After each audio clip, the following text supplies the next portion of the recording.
నా పేరు గంజి అజయ్ శంకర్. ఇది రెండవసారి.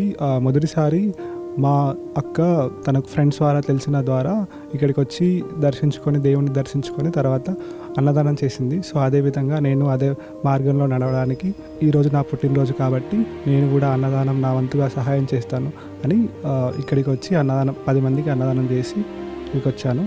నాకు చాలా ఆనందంగా ఉంది. అలాగే ఇంకా జీవితంలో కొంచెం పైకి వెళ్ళి ఇంకా బాగా కష్టపడి ఒక 10 మందికి ఇంకా అన్నదానం చేస్తానని పాటిస్తున్నాను. నాకు చాలా ఆనందంగా ఉంది ఇక్కడికి వచ్చినందుకు. ఇక్కడ అందరూ చాలా మంచిగా ఆహ్వానించారు. చాలా బాగుంది ఇక్కడ.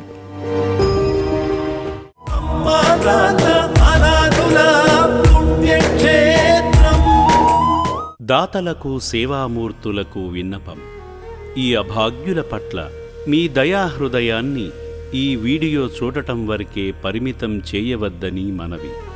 ఈ అనాథుల అన్నదానం కోసం విరాళాల రూపంలో అయినా, బియ్యము, పప్పు, కిరాణా రూపంలో అయినా సాయం చేస్తే పుణ్యం పొందిన వారవుతారు.